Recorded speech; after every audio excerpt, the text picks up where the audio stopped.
Job లేక ఇబ్బంది పడుతున్నారా? అయితే మెడికల్ కోడింగ్ మీకు మంచి ఆప్షన్. వెంటనే కాల్ చేసి కోర్సులో జాయిన్ అవ్వండి.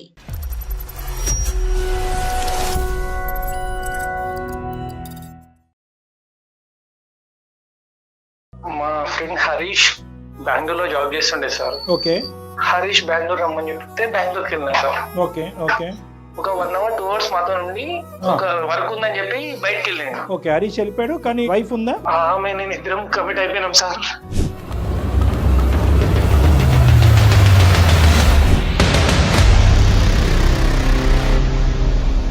అంత ఈజీగా ఎలా కమిట్ అయిపోయారు? మీరు ఏమైనా ఆల్కహాల్ దాంట్లో ఉన్నారా? అంటే ఏమైనా డ్రింక్ చేశారా మీరిద్దరు? లేదంటే అంత స్పృహ లేకుండా ఎలా తప్పు జరుగుతుంది? వినటానికి విడ్డూరంగా ఉంది. అంటే అది కొంచెం వీక్ టైం సార్. అది అట్లా సడన్ గా జరిగిపోయింది సార్. నాకేం చేయాలో అర్థమైపోలేదు. కానీ ఆ అమ్మాయి సైడ్ నుంచి ఒక ఫోర్స్ వచ్చిందా, లేదంటే ఇద్దరు వైపు నుంచా, లేదంటే నీ సైడ్ నుంచా? ఫస్ట్ స్టార్ట్ అమ్మాయి చేసింది సార్. కానీ నేను ఆ మాట చెప్పలేను కదా సార్. ఇప్పుడు వరకు కాంటాక్ట్ లేనటువంటి హరీష్ సడన్ గా ఎలా వచ్చాడు హరీష్ నీ దగ్గరికి? నాకు యాక్సిడెంట్ అయిందని చెప్తే ఫ్రెండ్స్ ఆఫ్ త్రూ ఇట్లా స్టేటస్ లో సంథింగ్ చూసి ఇక్కడ వచ్చిందంట సార్. నానే వాళ్ళు ఎవరు లేరు కాబట్టి హరీష్ పెద్ద దిగ్గా వచ్చి నీకు హెల్ప్ చేస్తున్నాడు హాస్పిటల్లో. అవును సార్, ఆడే హెల్ప్ చేస్తుండు. వచ్చి మొత్తం నా దగ్గర ఉండి నాకు డ్రెస్సింగ్ చేపిస్తుంది సార్. నాకేం అర్థమైతలేదు సార్. మన ముఖం చూసి కళ్ళ నిండా నీళ్ళు వస్తున్నాయి. నాకేం తెలుసలేదు సార్ అసలు. హరీష్ని కనిపించగానే నీకు ఆ పశ్చాత్తాపం రావటం ఏంటి? ఏమన్నా సారీ చెప్పడానికి కానీ హరీష్ని అప్రోచ్ అవడానికి కానీ ట్రై చేసావా? హరీష్ కి డైరెక్ట్ కళ్ళలో కళ్ళు పెట్టి చూసి నాకు చెప్పాలంటే నా పానం ధరిస్తలేదు సార్ అసలు. మీరన్నా చెప్తారేమో అని చెప్పి ఒక చిన్న హోప్తో మీకు కాల్ చేసిన సార్. మీ ఫ్రెండ్ వచ్చి ఇప్పుడు నీకు సేవ చేసేటటువంటి టైంలోనే నీకు ఆ పాత జ్ఞాపకాలు గుర్తొచ్చి అది ఇప్పుడు కడిగేసుకుందాం, ఒక అపాలజీ చెప్దాము, ఇప్పుడు ఎందుకు రావాలి? 5 సంవత్సరాల్లో ఎప్పుడైనా బెంగళూరు వెళ్ళి మీ ఫ్రెండ్ కాళ్ళ మీద పడి అరే ఈ తప్పు జరిగిపోయిందిరా, నన్ను నీ భార్యని ఇద్దరిని క్షమించు, ఇది ఇక్కడితో వదిలేసా అని చెప్పి ఎప్పుడన్నా అడుగుండేవాడు కదా. ఇప్పుడు ఎందుకు అడుగుతున్నావు? అంటే అందులో మా వేదికని ఎందుకు వాడుకుంటున్నావు? సార్ నేను ఎప్పటికైనా చెప్పాలనే ఉండే సార్. కాకపోతే ఇంకో 1-2 నెలల్లో నేను చనిపోతా సార్. 1 month 2 months లో నేను చనిపోతా సార్.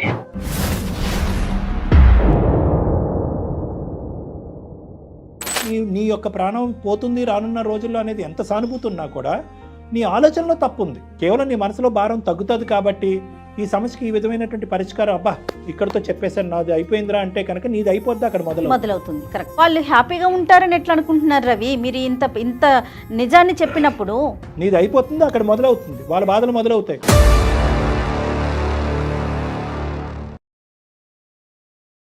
అందమైన జీవితం కార్యక్రమానికి స్వాగతం. నమస్తే కళ్యాణ్ గారు. నమస్తే జయ గారు. కళ్యాణ్ గారు, సాధారణంగా అంటూ ఉంటారు మనకి పెద్దలు, పశ్చాత్తాపానికి మించిన ప్రాయశ్చిత్తం లేదని. కానీ అది ఎలా అయిపోయిందంటే తప్పు చేయటం, ఆ సారీ అనే ఒక పదం చెప్పటం చాలా ఈజీ అయిపోయిందని. కొన్ని సందర్భాల్లో అసలు ఈ పదాన్ని ఎవడు కనిపెట్టాడు అనేంత కోపం కూడా వచ్చేస్తుంది. అలాంటి ఇష్యూ ఒకటి మన దాకా వచ్చిందండి. రవి అనే ఒక పర్సన్ మనకు మెయిల్ చేశాడు. అది చదివినప్పుడు నాకు ఏమీ అంటే మైండ్కి తోచలేదు. సరే మీ ముందే పెడతాను నేను. రవి అండి, నేను కాల్ చేస్తాను కళ్యాణ్ గారు. హత్య చేసి డెడ్ బాడీకి సారీ చెప్తే అట్లా ఎగ్జాక్ట్లీ అండి, మంచి ఎగ్జాంపుల్ చెప్పారు.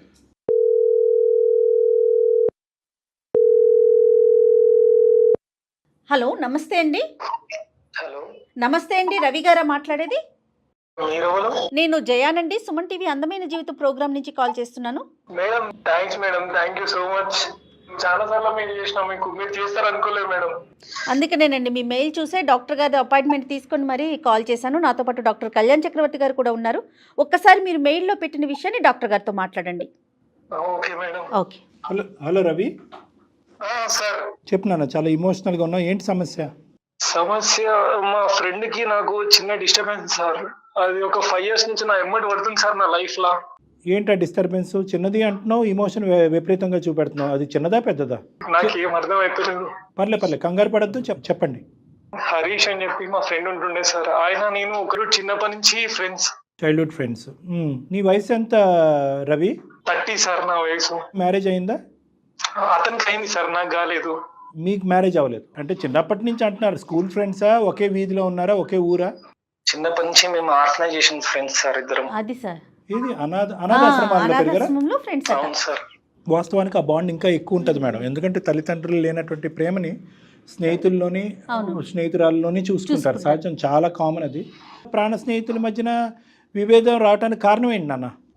మా ఫ్రెండ్ హరీష్ బెంగళూరులో జాబ్ చేస్తుండే సార్. ఓకే. ఒక రోజు కలుద్దాం రారా అని చెప్పి రమ్మని చెప్పిన ఉండే నాకు. ఓకే, మామూలుగా అంటే అంతకుముందు మీరు బెంగళూరు వెళ్ళలేదా? అంటే ఫోన్లో అంటే వెళ్తుంటే సార్, అప్పుడప్పుడు వెళ్తుండే, బట్ ఈ మధ్య కొంచెం గ్యాప్ వచ్చింది, ఒక 6-7 months వచ్చింది. ఇది రైట్ అండర్స్టూడ్.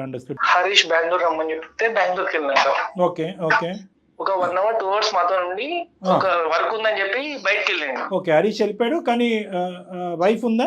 వైఫ్ ఉంది, హరీష్ వెళ్ళిపోయాడు, నేను ఒక్కనే ఉన్నా. ఆమె కొంచెం నాకు అది చెప్పడానికి వస్తలేదు సార్.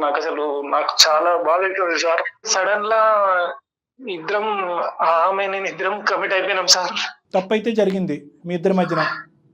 జరిగింది సార్. అసలు నాకు వన్ ముఖం చూడబోతుంది సార్ ఇప్పటికి. ఎలా జరుగుతుంది అన్న తప్పు? ఆ అమ్మాయి పెళ్ళయింది, నీ ప్రాణ స్నేహితుడు భార్య, ఎంతో కొంత గౌరవం అనేది ఉంటుంది, ఒక అభిమానం అనేది ఉంటుంది, ఒక ప్రేమ అనేది ఉంటుంది నీ స్నేహితుడి మీద. అంత ఈజీగా ఎలా కమిట్ అయిపోయారు? మీరు ఏమైనా ఆల్కహాల్ దాంట్లో ఉన్నారా? అంటే ఏమైనా డ్రింక్ చేశారా మీరిద్దరు? లేదంటే అంత స్పృహ లేకుండా ఎలా తప్పు జరుగుతుంది? వినటానికి విడ్డూరంగా ఉంది. అంటే అది కొంచెం వీక్ టైం సార్, అది అట్లా సడన్ లా జరిగిపోయింది సార్. నాకేం చాలా అర్థమైతే లేదు. కానీ ఆ అమ్మాయి సైడ్ నుంచి ఒక ఫోర్స్ వచ్చిందా, లేదంటే ఇద్దరు వైపు నుంచా, లేదంటే నీ సైడ్ నుంచా? ఫస్ట్ స్టార్ట్ అమ్మాయి చేసింది సార్, కానీ నేను ఆ మాట చెప్పలేను కదా సార్. సరే okay we understand your problem. కానీ హరీష్, ఆ అమ్మాయి తన భర్తతో హ్యాపీగానే ఉందా? అంటే మానసికంగా కానీ వేరే విధంగా కానీ? ఏమో సార్, అది జరిగిన తర్వాత నేను హరీష్ తో అంత క్లోజ్ ఉండలేదు. బయటకు వచ్చేసిన సార్, ఇంట్లోకి వెళ్ళి బయటకు వచ్చేసి హైదరాబాద్కి వచ్చేసిన. మొత్తానికి నెంబర్ బ్లాక్ చేసిన, అన్ని తీసేసిన. హరీష్ కి నాకు ఒక 4 to 5 years అసలు మాటలు ఇప్పటి వరకు. కాదు నాన్న, హరీష్తో అంత ఇదిగా బ్లాక్ చేసినప్పుడు హరీష్ నేను అప్రోచ్ అవ్వటానికి, అంటే చిన్ననాటి స్నేహితులు, ఆల్మోస్ట్ ఒక 25 సంవత్సరాలు అనుకోవచ్చు మీ యొక్క ప్రయాణము. ఏదో విధంగా హరీష్ నిన్ను కాంటాక్ట్ అయ్యి ఏరా ఉన్నట్టుండిగా ఏం జరిగింది అనేది ఏదో విధంగా తెలుసుకునే ప్రయత్నం చేస్తాడు కదా. మొన్న రీసెంట్ గా నాకు యాక్సిడెంట్ అయింది సార్. ఓకే యాక్సిడెంట్ అయ్యి నేను హాస్పిటల్ ఉంటే హరీష్ ఇప్పుడు వచ్చి అన్ని ట్రీట్మెంట్స్ అన్ని ఆయనే చూసుకుంటుంది సార్. నా ముందరనే తిరుగుతుంటే నా పానం ధరిస్తలేదు సార్ అసలు. సో హరీష్కి ఇప్పటికీ కూడా మీ ద్వారా ఎలాగో తెలియలేదు, కానీ వాళ్ళ భార్య ద్వారా కూడా ఈ తప్పు జరిగిందని తెలియలేదు హరీష్కి. ఏమో సార్, అది నాకు తెలియదు. కానీ నాకు అసలు నా కళ్ళ ముందు తిరుగుతుంటే నేను తట్టుకోలేకపోతున్నాను సార్. ఇప్పుడు వరకు కాంటాక్ట్ లేనటువంటి హరీష్ మళ్ళీ నీకు ఎలా కాంటాక్ట్ అయ్యాడు? ఫోన్ కాంటాక్ట్ లేదు, అన్ని సోషల్ గ్రూప్స్ అన్ని బ్లాక్ చేశానని అన్నావు. సడన్ గా ఎలా వచ్చాడు హరీష్ నీ దగ్గరికి? నాకు యాక్సిడెంట్ అయిందని చెప్తే ఫ్రెండ్స్ ఆఫ్ త్రూ ఇట్లా స్టేటస్ లో సంథింగ్ చూసి ఇక్కడ వచ్చిందంట సార్. వెనక ముందు ఎవరు లేరు, నా అనే వాళ్ళు ఎవరు లేరు కాబట్టి హరీష్ పెద్ద దిక్కుగా వచ్చి నీకు హెల్ప్ చేస్తున్నాడు హాస్పిటల్లో. అవును సార్, ఆడే హెల్ప్ చేస్తుండు. వచ్చి మొత్తం నా దగ్గర ఉండి నాకు డ్రెస్సింగ్ చేపిస్తుంది సార్. నాకేం అర్థమైతే లేదు సార్. మన ముఖం చూసే కళ్ళ నిండా నీళ్ళు వస్తున్నాయి. నాకేం తెలుసలేదు సార్ అసలు. కరెక్టేనా? నాకు అర్థమైంది. ఇప్పటికీ హాస్పిటల్లో ఉన్నావా, డిశ్చార్జ్ అయ్యావా? హాస్పిటల్లోనే ఉన్నా సార్ ఇంకా నేను. అంటే ఏంటి నాన్న మాకు కాల్ చేయడానికి కారణం ఏంటి? ఇప్పుడు హరీష్ని కనిపించగానే నీకు ఆ పశ్చాత్తాపం రావటం ఏంటి? అంతకుముందు కూడా పశ్చాత్తాపం పొందినప్పుడు నువ్వు ఏమన్నా సారీ చెప్పడానికి కానీ హరీష్ని అప్రోచ్ అవడానికి కానీ ట్రై చేసావా? హరీష్ కి డైరెక్ట్ కళ్ళల్లో కళ్ళు పెట్టి చూసి నాకు చెప్పాలంటే నా పానం ధరిస్తలేదు సార్ అసలు. మీరన్నా చెప్తారేమో అని చెప్పి ఒక చిన్న హోప్తో మీకు కాల్ చేసిన సార్. అది కాదు నాన్న, ఇప్పుడు నువ్వు తప్పు చేసిన వాడు నువ్వు. ఇప్పుడు మా ద్వారా అపాలజీ చెప్పాల్సినటువంటి అవసరం ఏంటి? 5 సంవత్సరాల పాటు హరీష్ లేకుండా నువ్వు ఉన్నావు, 4 or 5 years లోపల పశ్చాత్తాపం పొందుతున్నావు. చేసింది ఒక చాలా పిచ్చి పని, చాలా మెంటల్ పని. దానికి సారీ అనేటటువంటిది అప్లికబుల్ అవుతుందా లేదా అనేది మనం ఫస్ట్ ఆఫ్ ఆల్ చూడాలి. నెంబర్ 2 ఏంటంటే, సారీ చెప్పేటటువంటి పొజిషన్లో నువ్వు ఉన్నా కూడా ఫస్ట్ ఆఫ్ ఆల్ ఈ తప్పును అంగీకరించే పొజిషన్లో ఆ అబ్బాయి ఉన్నాడా, నీ సారీని యాక్సెప్ట్ చేసేటటువంటి పొజిషన్లో ఉన్నాడా అనేటటువంటిది ఇక్కడ పెద్ద చిక్కుముడి, అతి పెద్ద సమస్య. ఇక్కడ అందమైన జీవితం యొక్క పాత్ర చాలా చిన్నది. ఇక్కడ అసలు పాత్రే లేదని చెప్పాలి. లేదంటే ఏమవుతుందంటే జయ గారు, ఇటువంటి తప్పులు చేయటం, ఏదో బలహీనమైన సమయంలో చేసాము, వర్షం కూర్చొని రాత్రి చేసేసాము అనేటటువంటి మాటలు మాట్లాడటము, అరే తప్పు జరిగిపోయింది కదా, ప్రాణ స్నేహితుడికి తలెత్తుకోలేకపోతున్నాడని చెప్పి బ్లాక్ చేయటము, తర్వాత మన దగ్గరికి రావటము, మన ద్వారా సారీ అతనికి చెప్పించటము, క్షమించేసయ్యా నా ప్రాణ స్నేహితుడు కదా, పశ్చాత్తాపం పొందాడు, ఇక్కడితో వదిలేసి మళ్ళీ స్నేహం కంటిన్యూ చేయండి అంటే కనుక దాని గురించి ఈ వేదిక వేరే సంఘటనలో, వేరే సందర్భాల్లో మీ ద్వారా మేము నా ప్రాణ స్నేహితుడికి కానీ, నా భార్యకి కానీ, నా తల్లిదండ్రులకు కానీ, నా అన్నదమ్ములకు కానీ, అక్క చెల్లెలు కానీ సారీ చెప్పాలి అనుకుంటున్నాం. కానీ అది వేరే విషయం. తన సొంత భార్యతో మీరు ఒకసారా 10 సార్లు అనేది ఇక్కడ అనవసరం. చేయకూడనటువంటి తప్పు చేశారు. తప్పు చేసిన తర్వాత 5 సంవత్సరాలు వెయిట్ చేశారు. 5 సంవత్సరాలు వెయిట్ చేసిన తర్వాత అతనికి సారీ అనేది ఎప్పుడు చెప్పాలి అనిపించింది అంటే కనుక అతను ఇదంతా వెనక్కి పెట్టేసి, ఓకే బహుశా అతనికి తెలియదని అన్నారు కాబట్టి అతను ముందుకొచ్చి ఎవరూ లేనటువంటి మీకు హెల్ప్ చేయడానికి ముందుకు వచ్చారు. అతనికి ఏమైనా జరిగితే చేయడానికి భార్య ఉంది, మీకు ఎవరూ లేరు. మీ ఫ్రెండ్ వచ్చి ఇప్పుడు నీకు సేవ చేసేటటువంటి టైంలోనే నీకు ఆ పాత జ్ఞాపకాలు గుర్తొచ్చి అది ఇప్పుడు కడిగేసుకుందాం, ఒక అపాలజీ చెప్దాము, ఉన్నది ఉన్నట్టుగా చెప్పేద్దాం అనేది ఇప్పుడు ఎందుకు రావాలి? 5 సంవత్సరాల్లో ఎప్పుడైనా బెంగళూరు వెళ్ళి మీ ఫ్రెండ్ కాళ్ళ మీద పడి ఒరే ఈ తప్పు జరిగిపోయిందిరా, నన్ను నీ భార్యని ఇద్దరిని క్షమించు, ఇది ఇక్కడితో వదిలేసాయని చెప్పి ఎప్పుడన్నా అడుగుండేవాడు కదా, ఇప్పుడు ఎందుకు అడుగుతున్నావు? అంటే అందులో మా వేదికని ఎందుకు వాడుకుంటున్నావు? అతనికి నేను చెప్తే మిస్అండర్స్టాండ్ చేసుకుని వాళ్ళ భార్యని ఏమంటాడు, ఇప్పటికైనా అంతే కదండి. ఎప్పుడైనా అంతే. సార్ నేను ఎప్పటికైనా చెప్పాలనే ఉండే సార్, కాకపోతే ఇంకో 1-2 నెలల్లో నేను చనిపోతా సార్. దానికన్నా ముందే 1 month 2 months లో నేను చనిపోతా సార్.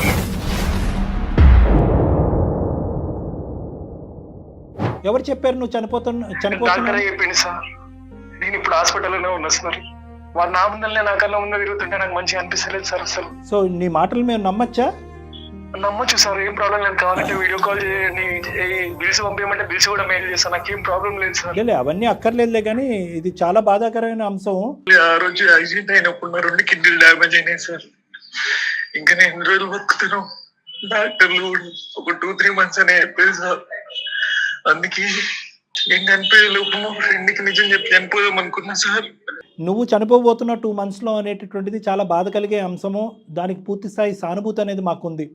కానీ దానికి ఇప్పుడు నేను చనిపోయే ముందు ఉన్నది ఉన్నట్టుగా నా ఫ్రెండ్కి చెప్పేసేయాలి, నా ఫ్రెండ్ కాలమే పడిపోవాలి, సారీ చెప్పేసేయాలి, నేను సారీ చెప్పైనా మీరు నా తరపున అతనికి సారీ చెప్పాలి, లేదంటే మీ ద్వారా నేను సారీ చెప్పాలి అనేటటువంటిది ఈ 2 భిన్నమైనటువంటి అంశాలు.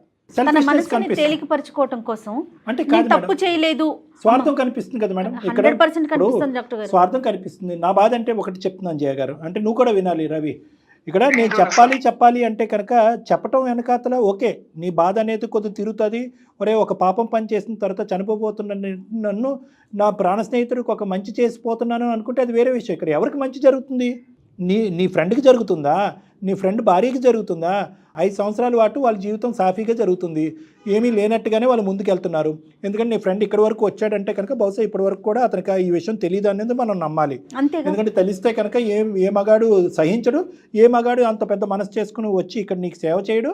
దానికి తోడు ఒకప్పుడు వచ్చి సేవ చేసినా మరి నీకు సేవ చేస్తాను దానికి రెడీ, కానీ ఒక్కదానికి సమాధానం చెప్పండి, నిన్ను అడిగిన తర్వాత నీకు ఏమైనా సేవ చేస్తాడు. నా భార్యతో ఎందుకు ఇలా చేశావు, ఒక ప్రాణ స్నేహితుడి జీవితంలో ఎందుకు ఇలా నిప్పులు పోసావు, అప్పటి నుంచి ఇప్పటి వరకు మేము నరకయాతన అనుభవిస్తున్నాము, భార్యాభర్తలుగా మేము హ్యాపీగా లేము, లేదంటే మేము విడాకులు అయిపోయింది అని ఏదైనా చెప్పుండేవాడు. నా ఆలోచన ఏంటంటే ఇప్పటికి కూడా మీ ఫ్రెండ్కి నిజాలు తెలియదు అనేది నా ఆలోచన. ఈ రోజు మంచిది నాన్న, ఇప్పుడు ఒక విధంగా చెడులో మంచి గుడ్డులో మెల్లనుకో. ఇది ఈరోజు నువ్వు నీ ఫ్రెండ్కి ఇది తెలియపరచడం వల్ల నీకు వచ్చేటటువంటి అడ్వాంటేజ్ కేవలం నీ గుండెల్లో ఉన్న భారం దించుకోవటం, ఆ గుండెల్లో ఉన్న భారం పెంచడం తప్ప ఇంకేముంది ఇక్కడ? రేపొద్దున భార్యాభర్తలు ఇద్దరు కొట్టుకు సస్తారు జీవితాంతం. నీ యొక్క ప్రాణం పోతుంది రానున్న రోజుల్లో అనేది ఎంత సానుభూతి ఉన్నా కూడా నీ ఆలోచనలో తప్పు ఉంది, నీ ఆలోచనలో కరెక్ట్ లేదు. నువ్వు సారీ చెప్పినా, నువ్వు యథార్థంగా కాదు ఆ అబ్బాయికి చెప్పినా, మా ద్వారా చెప్పించినా చేదనుభవమే. ఈరోజు వాళ్ళ జీవితాల్లో నిప్పులు పోసిన వాడు అవుతావు నువ్వు. అర్థమైందా నాన్న? అంటే నువ్వు కాదు, ఇప్పుడు నువ్వు 5 సంవత్సరాల పాటు ఈ విషయాన్ని అతని వరకు తీసుకెళ్లకుండా, ఉన్న నిజాన్ని అతని వరకు చెప్పకుండా, అపాలజీ చెప్పకుండా, సారీ చెప్పకుండా ఎలా అయితే ఉన్నావో ఇప్పుడు కూడా అలాగే ఉండమని నేను చెప్తున్నా. కేవలం నీ మనసులో భారం తగ్గుతుంది కాబట్టి ఈ సమస్యకి ఈ విధమైనటువంటి పరిష్కారం, అబ్బా ఇక్కడితో చెప్పేశాను నాది అయిపోయిందిరా అంటే కనుక నీది అయిపోద్ది అక్కడ మొదలవుతుంది. కరెక్ట్, నీది అయిపోతుంది అక్కడ మొదలవుతుంది, వాళ్ళ బాధలు మొదలవుతాయి. వాళ్ళు హ్యాపీగా ఉంటారని ఎట్లా అనుకుంటున్నారు రవి? మీరు ఇంత నిజాన్ని చెప్పినప్పుడు నువ్వు చేసింది తప్పు, ఇప్పుడు నువ్వు చేసింది తప్పు అని నేను పదే అన్ను. ఎందుకంటే 5 సంవత్సరాల పాటు నువ్వు నరకాన్ని అనుభవించావు, తప్పు జరిగింది, నరకాన్ని అనుభవించే సొంత ప్రాణ స్నేహితుడితో మాట్లాడకుండా నా అనేటటువంటి వాళ్ళు నీ జీవితంలో ఎవరు లేకపోయినా కేవలం నీ ప్రాణ స్నేహితుడు ఒకటే నా అనే వ్యక్తి, అతనికి అట్లీస్ట్ భార్య అన్నది ఉంది. అటువంటి నరకాన్ని నువ్వు ఆల్రెడీ అనుభవించావు కాబట్టి, ఆల్రెడీ నువ్వు పడవలసినటువంటి శిక్షను నువ్వు ఆల్రెడీ అనుభవించావు కాబట్టి ఆ ఇష్యూని పక్కన పెడదాం. ఈరోజు సడన్గా నీ ఫ్రెండ్ వచ్చేటప్పటికి నీ పాత జ్ఞాపకాలన్నీ గుర్తొచ్చేసి ఇప్పుడు నేను చెప్పేయాలి అనేటటువంటి దాంట్లో ఇమోషన్ కనిపిస్తుంది, తొందరపాటు కనిపిస్తుంది, ఆలోచన కనిపించట్లేదు. దీనివల్ల అసలు ఏంటి ఉపయోగం మీరు చెప్పండి రవి? మీరు చెప్పండి, ఏంటి లాభం? మీ ఫ్రెండ్కి చెప్పడం వల్ల ఏంటి ఉపయోగం, ఏంటి మీకేమనిపిస్తోంది? నాకు మనసులో కొంచెం బాధ అనిపిస్తుంది మేడం, చనిపోయే వరకు ఒక్కసారి చెప్తే బాగుంటుంది అని. కానీ మీరు చెప్తే నాకు కూడా కరెక్ట్ అనిపిస్తుంది. ఇక్కడ నీ భారాన్ని దించుకుని వాళ్ళ జీవితంలో భారాన్ని పెంచుతున్నావు. అది నువ్వు చనిపోకముందే నీకు ఒక బ్యాడ్ న్యూస్ వినిపిస్తుంది. ఇది కూడా నేను గ్యారంటీ ఇస్తున్నాను. ఇప్పుడు నువ్వు చెప్పబోయేటట్టు నీ ఫ్రెండ్ నీతో ఎలా రియాక్ట్ అవుతాడు అన్నది నాకు తెలియదు, కానీ ఇంటికి వెళ్ళి వాళ్ళ భార్యతో చాలా చండాలంగా రియాక్ట్ అవుతాడు. అది తెగదెంపుల వరకు రావడానికి 110% ఛాన్సెస్ ఉన్నాయి. అవును సార్, కానీ అన్న రోజు నా ముందల్లా తిరుగుతుంటే ఆ టెన్షన్ కి సగం చచ్చిపోయాక ఎక్కువ బాధ అవుతుంది సార్. నాకు ఈ బాధల్లో చచ్చిపోతేనేమని భయం అవుతుంది సార్. మనకు తెలిసిన ప్రపంచం కంటే తెలియని ప్రపంచం చాలా ప్రమాదం. నీకు తెలిసిన ప్రపంచం ఏంటంటే నీ కళ్ళెదురుగుంటూ ఉన్న ఫ్రెండ్ నువ్వు ఇప్పటివరకు నీ కడుపులో దాచిపెట్టుకుని నీ మనసులో దాచిపెట్టుకున్న అంశం ఒక తెలిసినటువంటి అంశం. దాన్ని ఆల్రెడీ నువ్వు అనుభవిస్తున్నావు. నీ ఫ్రెండ్ ఏమీ లేనట్టుగా అతని జీవితం అతను ముందుకు వెళ్ళిపోతున్నాడు. తెలియని ప్రపంచం ఏంటి? నువ్వు ఈరోజు సారీ చెప్పేసి ఉన్నది ఉన్నట్టుగా చెప్పేసి వాళ్ళిద్దరి మధ్యన ఏం జరుగుతుంది అనేటటువంటిది కేవలం ఊహించుకోవటం మాత్రమే. ఆ యాంగిల్లో నువ్వు అసలు ఆలోచించలేదు. కేవలం నా భారాన్ని దించుకోవటం, నా ఫ్రెండ్కి చెప్పడం ఒకటే ఆలోచించుకున్నావు. కానీ ఆ తర్వాత జరిగేటటువంటి పరిణామాలు, వాళ్ళిద్దరు సుఖంగా ఉంటారా, సంతోషంగా ఉంటారా, ఆ అమ్మాయిని మంచిగా వదులుతాడా, కొట్టుతాడా, తిడతాడా, విడాకులు ఇస్తాడా, ఇవేం నువ్వు ఆలోచించలేదు. సార్ నా మనసులో బాధ అవ్వాలంటే నేను ఏం చేయాలో నాకు అర్థమే తెలియదు సార్. ఏదన్నా ఒకటి చెప్పండి సార్ మీరే. ఇప్పుడు ఇటువంటి వాటికి ఈజీ సొల్యూషన్స్ అంటూ ఏమీ ఉండవు రవి. నువ్వు ఆల్రెడీ 5 సంవత్సరాల పాటు ఈ బాధను దిగమింగుకున్నావు. నువ్వు పశ్చాత్తాపం పొందావు, రియలైజ్ అయ్యావు. తప్పు చేసినటువంటి నెక్స్ట్ మినిటే నువ్వు రియలైజ్ అయ్యావు. నీ ఫ్రెండ్కి నీ మొహం చూపెట్టలేదు, తప్పును కంటిన్యూ చేయలేదు. ఆ అమ్మాయి నీ కాంటాక్ట్లో లేదు, నువ్వు ఆ అమ్మాయి కాంటాక్ట్లో లేవు. అక్కడితో ఇద్దరు రియలైజ్ అయ్యారు, ఫుల్ స్టాప్ పెట్టారు. అర్థమైందా? అని చెప్పి మేము ఆ తప్పుని సమర్థిస్తున్నట్టు కాదు. తప్పు చేసిన తర్వాత మీరు పశ్చాత్తాపం పొందారు, రియలైజ్ అయ్యారు. నీకు పంచ ప్రాణాలైనటువంటి నీ స్నేహితుడి దగ్గర నుంచి నువ్వు 5 సంవత్సరాల పాటు దూరంగా ఉండి శిక్షణ అనుభవించావు. ఆ అబ్బాయి కూడా అనుభవించాడు. అది చాలు. అక్కడితో ఏమైంది అంటే కనుక నీకు రావాల్సినటువంటి పనిష్మెంట్ నీకు వచ్చింది. దీన్ని ఇక్కడితో వదిలేసే. నువ్వు 4 రోజులు బతుకుతావో, 2 నెలలు బతుకుతావో, 6 నెలలు బతుకుతావో ఎవరికి తెలియదు. కానీ నువ్వు చనిపోయే ముందే నీకు ఇంకో బ్యాడ్ న్యూస్ వింటే కనుక అప్పుడు ఎందుకురా దేవుడా నేను అనవసరంగా చెప్పానని నువ్వు బాధపడతావు. అరే నువ్వు చెప్పినటువంటి నిజం వల్ల నా జీవితం సర్వనాశనం అయిందిరా, సుఖంగా సంతోషంగా చిలక గోరింకల్లాగా బతుకుతున్నటువంటి భార్యాభర్తలు మేము ఈరోజు విడిపోయే స్థాయికి వచ్చాము, ఇంత పాపాన్ని ఎలా మూట కట్టుకుంటున్నావురా అని చెప్పి చనిపోయే ముందు నీకు ఇంకొక హాట్ న్యూస్, బ్రేకింగ్ న్యూస్ నీకు చెప్తే కనుక అప్పుడు ఎవరికి చెప్పుకుంటావు? ఎస్. సో అందు గురించి ఇందాక నేను ఒక లైన్ చెప్పాను, తెలిసిన ప్రపంచం కంటే తెలియని ప్రపంచం చాలా డేంజర్ నాన్న. అవతల వడ్డు ఎంత నరకం ఉంటుంది, అవతల వడ్డు ఎంత పెద్ద సమస్య ఉంటుంది. ఇక్కడ సారీ చెప్పేసి నిజంగా సమస్యకు పరిష్కారం చెప్తున్నానా లేదంటే కొత్త సమస్య కొని తెచ్చుకుంటున్నానా అనేది కూడా ఆలోచించుకోవాల్సినటువంటి అవసరం ఉంది. అర్థమైంది నాన్న? ఎస్. సో కాబట్టి మీ స్నేహాన్ని ఇలా నిలబెట్టుకో. నీ పశ్చాత్తాపం, నీ పడినటువంటి శిక్షను నువ్వు ఆల్రెడీ అనుభవించావు. ఏమీ చెప్పడానికి ప్రయత్నం చేయొద్దు. నా మనసులో ఉండేటటువంటి భావాన్ని చిన్న సమస్యతో పోయేది, గోటుతో పోయేది, గొడ్డల వరకు తీసుకొచ్చుకోవద్దు అనేది నా ఆలోచన. ఇప్పుడు టెక్స్ట్ బుక్ ప్రకారము, గ్రంథాల ప్రకారము, లిటరేచర్ ప్రకారం మనం ముందుకెళ్తే కనుక చేసినటువంటి తప్పుకి పరిష్కారం కావాలి అంటే కనుక దానికి అపాలజీ ఒక్కటే దారి అనేటటువంటిది యూజువల్గా ఉంటుంది. కానీ ఇటువంటి సందర్భాల్లో, ఇటువంటి సమయాల్లో బహుశా ఆ అపాలజీ, ఆ సారీ చెప్పటమే ఒక బూతుబాట కింద మారిపోద్ది అనేది నా భావన. కొన్ని సందర్భాల్లో అపాలజీ అనేటటువంటిది ఎప్పుడూ కూడా కండిషనల్. ఎందుకంటే నువ్వు చెప్పేటటువంటి సారీ ఇంకో సమస్యకి దారి తీయచ్చు, జీవితాలను నాశనం చేయొచ్చు.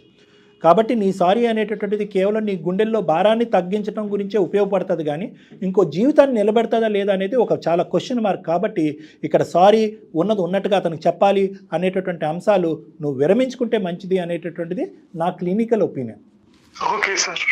ఓకే రవి, ధైర్యంగా ఉండు రవి. నాకు తెలుసు నీకు రానున్న రోజుల్లో ఒక భయంకరమైనటువంటి ఇది ఉంది, అంటే నువ్వు బ్రతకలేవు అనేటటువంటి అంశాన్ని డాక్టర్స్ చెప్తున్నారు.